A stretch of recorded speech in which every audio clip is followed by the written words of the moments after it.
So, ngayong gabi po ay magluluto ako ng sinigang na baboy. Siyempre, ipapakita ko sa inyo ang mga regado. Nandiyan ang kangkong, mga gulay at ang pampaasim na nor seasoning. Ay, hindi pala. Sinigang mix pala yun. Binuksan ko na nga ang kawali. Charis, kalan pala. Bas yun, pinakita ko yung baboy. Bas yan, kumulo na ho yung baboy. Ilalagyan ko na ho ng tingnor. Sinigang mix para maasim.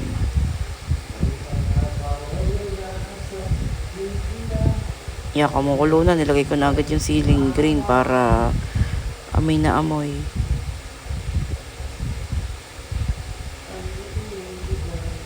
Medyo luto na ho. Kaya nilagay ko na po ang mga gulay. Meron yan okra, talong at labanos. Hintayin lang natin yang kumulo. Para yung gulay ay maluto. Kasi yung baboy ay malambot na. Ang ginamit ko nga pala dyan baboy ay kasim. Dahil yun na lang talaga natitira naming karne. Sa freezer.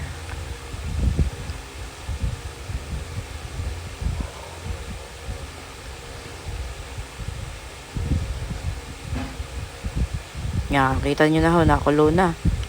Yun, nilagay ko na ho ang kangkong. At ang kangkong naman ay napakadaling maluto. Pag yan ay lumubog na, matik, luto na yan. Yan, nilagay ko na po lahat. Huli yan nilalagay.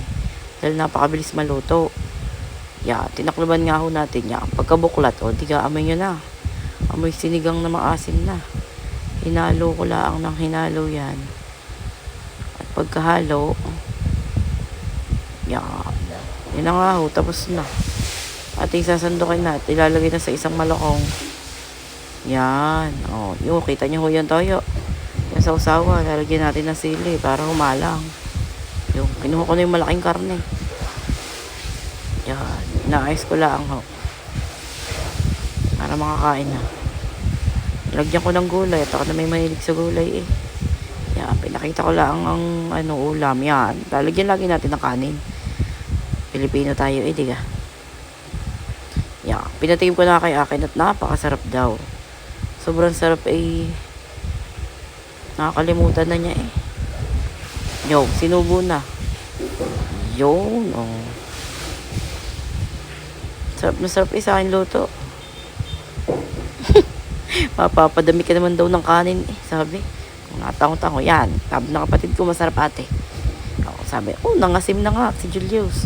Yeah, kasi mama, hindi na naman gagawin. Ayun.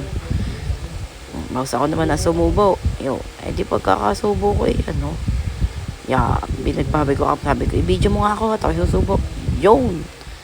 Yeah, pagkatapos naman, pinagkugas na kaming bunso kapatid.